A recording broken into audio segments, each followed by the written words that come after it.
नमस्कार दोस्तों, मैं अंजू दुआ जैमिनी। पुस्तक समीक्षा कार्यक्रम में आज मैं लाई हूँ एक नई पुस्तक दोस्तों।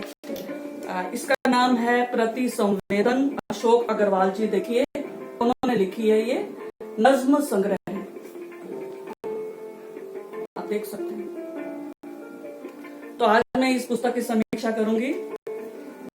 प्रति संवेदन, इसमें नज्में हैं, अशोक अग्रवाल जी ने लिखी है, बोधि प्रकाशन जयपुर से प्रकाशित है। इसके अंदर 64 छोटी बड़ी नज्में कविताएं शामिल हैं। 2020 में आई है। मूल्य 150 रुपए, पृष्ठ 112। प्रति संवेदन का अर्थ अनुभव या परीक्षण हो सकता है। और नज्म में कविता में अंतर में बता देती हूँ। नज्म जो है यह उर्दू कविता को कहते हैं नज्म।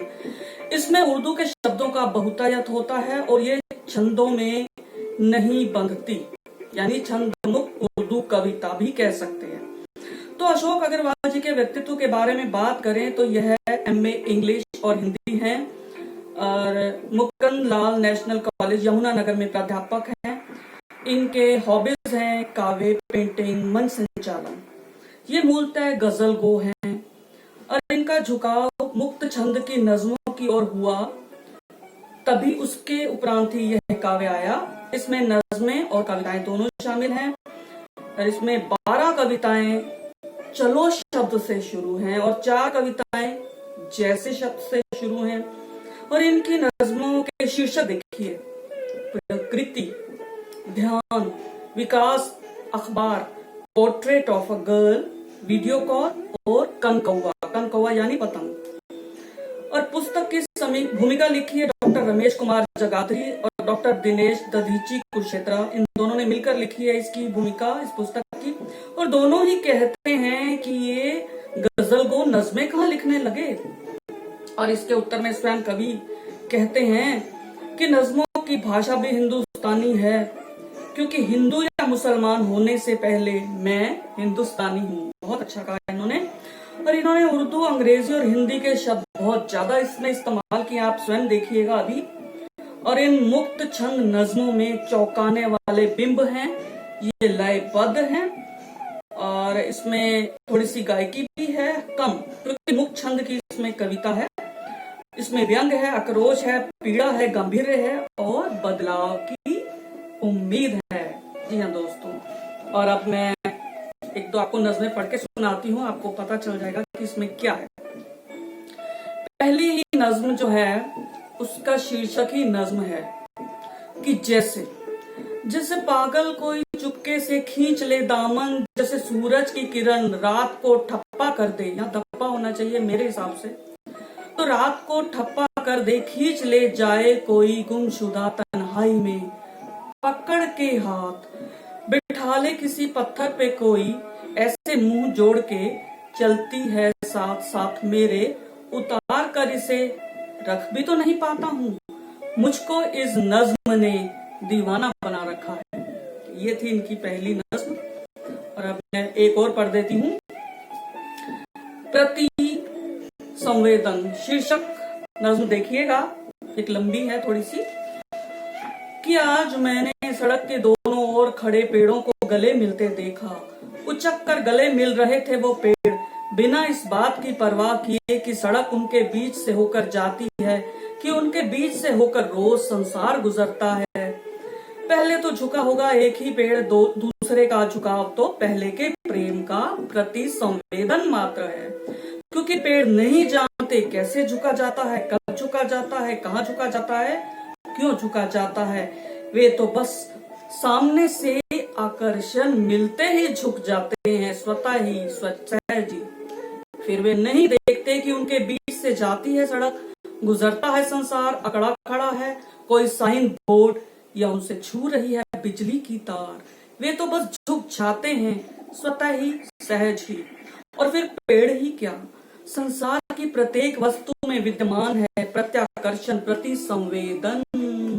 जी हाँ, ये जो लहरें रोज रात को ऊंची कूद लगाती हैं, यह समंदर का चांद के प्रति प्रत्याकर्षण है। ये जो धरती दिन रात बावरी हुई घूमती है, यह चांद का सूर्य के प्रति प्रत्याकर्षण है। यह जो रोज कलाएं दिखा दिखा कर रिझाता है, मोहनी बिखराता है, यह चांद का धरती के प्रति प्रत्याकर्षण है। यह जो गूंज को गोद लेने की प्रक्रिया है, यह घाटियों का आवाज के प्रति प्रत्याकर्षण है। ऐसे ही प्रत्येक वस्तु में विद्यमान है प्रत्याकर्षण प्रति संवेदन, और इन वस्तुओं का प्रत्याकर्षण तो ऐसा है मानो अंतरजातीय विवाह। किंतु उन पेड़ों की तो थी एक ही जाति, एक ही नस्ल, एक ही धर्म, एक ही वर्ण, एक ही आकार, एक ही आधार, तब भी तो वे विचलित नहीं होते जब उनके बीच से होकर गुजरता है संसार। न भयभीत होते हैं जब उन्हें छू जाती है बिजली की तार, वे झुके रहते हैं स्वतः ही, सहज ही। अंतिम पंक्ति ध्यान से सुनिए। ठूठ ऐसा कुछ नहीं करते, ठूठ ऐसा कुछ कर ही नहीं सकते। बहुत सुंदर कविता। और अब मैं आखिरी कविता पढ़ती हूँ।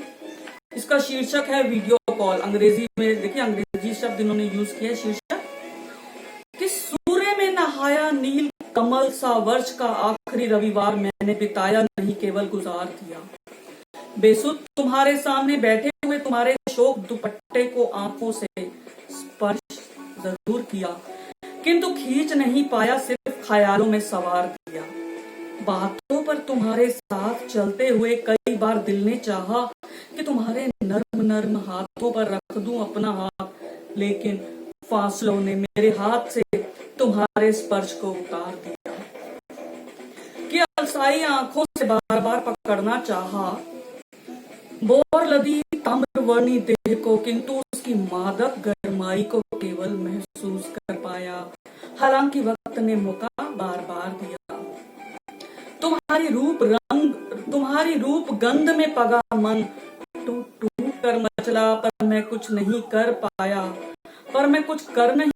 जबकि मन था कि तुम्हारे माथे पर झुकी हठीली बेशर्म लट को होठों से संवार दूं, मगर मजबूरन यह विचार भी बिसार दिया। सुनो, सच बतलाना, क्या तुम्हें कभी भी किसी ने इतना उजला कोमल पारदर्शी प्यार दिया? सवाल है ये।